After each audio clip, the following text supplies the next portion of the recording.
तो attack on Titan का लीवा Ackermann और काइजू नंबर 8 का होशिना सोशिरो दोनों ही बहुत स्किल्ड और डिटरमाइंड फाइटर्स हैं। मगर क्या होगा अगर ये दोनों एक फाइट में एंगेज करें, किसके जीतने के ज़्यादा चांसेस हैं। तो welcome to the showdown series, जहाँ पे हम हर हफ्ते एक एपिक एनिमे बैटल का डिस्कशन करते हैं। तो चलो सबसे पहले दोनों की एबिलिटीज़ और स्किल्स को समझते हैं। तो बात करें लीवा एकरमैन की, तो एकरमैन ब्लड लाइन से है, जिसकी वजह से इसकी स्ट्रेंथ, स्पीड और रिफ्लेक्सेस बहुत ज़्यादा पीक ह्यूमन लेवल पे हैं। साथ ही साथ इसका कॉम्बैट आईक्यू भी बहुत ज़्यादा तगड़ा है। बिना किसी शक के लीवा अटैक ऑन टाइटन के यूनिवर्स का बेस्ट ओडीएम गियर यूज़र है। इसकी वजह से वो बहुत फास्ट एरियल मूवमेंट्स कर सकता है और अपने डिसीजन मेकिंग स्किल की वजह से वो बहुत तेज़ी से डिसीजन ले सकता है और बहुत शार्प अटैक्स भी लॉन्च कर सकता है। अब लीवाई की ब्लेड स्किल्स भी बहुत लेजेंडरी हैं। अपनी रिवर्स ग्रिप की वजह से वो बहुत ही शार्प और डेडली अटैक्स को एग्जीक्यूट कर सकता है, जिसकी वजह से वो टाइटन्स तक को ईजिली स्ले कर देता है। फिजिकल एबिलिटीज़ के साथ साथ लीवाई की मेंटल एबिलिटीज़ भी बहुत ज़्यादा अच्छी हैं। ये एक एक्सेप्शनल स्ट्रैटेजिस्ट है और इस सिचुएशन को जल्दी से एनालाइज करके अच्छे डिसीजंस भी ले सकता है। अब बात करें सोशिरो होशिना की, तो सोशिरो की फैमिली बहुत जनरेशन से अपनी एक स्वॉर्ड फाइटिंग स्टाइल को यूज़ करती आई है और उसी की वजह से सोशिरो भी उस स्टाइल का मास्टर है। इस स्टाइल में बेसिकली डुअल ब्लेड और सिंगल ब्लेड दोनों ही टाइप की ब्लेड्स यूज़ होती हैं। अब इसका ये स्टाइल बहुत ज़्यादा फास्ट और एक्यूरेट है, जिससे बड़े बड़े काइजूस तक के वीक स्पॉट को भी टारगेट कर सकता है। इसने अपनी स्वॉर्ड स्टाइल में बहुत अलग अलग नाम की टेक्निक को भी इंक्लूड किया हुआ है। बिना अपने कॉम्बैट सूट के भी सोशिरो की स्पीड और रिफ्लेक्सेस बहुत एक्स्ट्राऑर्डिनरी हैं, जिसकी वजह से काइजूस तक को स्मूथली इंटरसेप्ट कर देता है।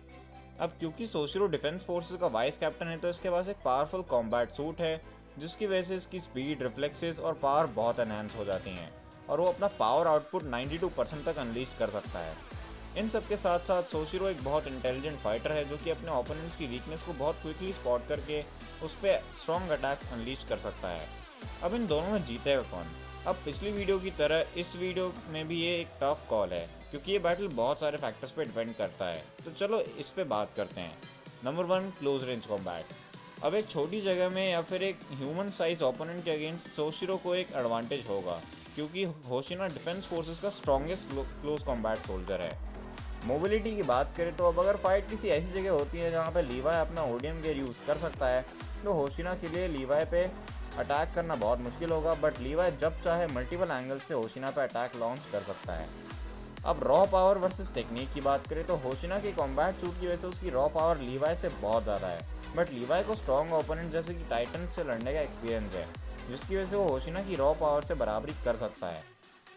अडेप्टेबिलिटी की बात करें तो अभी दोनों ही फाइटर्स ने डिफिकल्ट सिचुएशन में खुद को अडेप्ट किया है और अपनी एबिलिटीज़ को प्रूव किया है, तो इसमें दोनों ही बराबर हैं।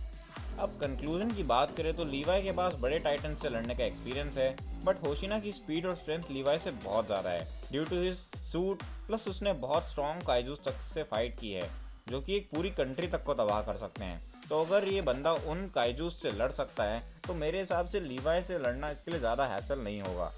लीवाई के जीतने के बस एक ही कंडीशन है कि अगर उसको एक ऐसा एनवायरनमेंट मिल जाए जहाँ पे वो ओडीएम गियर को प्रॉपर्ली यूज़ कर सकता है, तब थोड़ा चांस है कि वो होशिरा को हरा भी दे।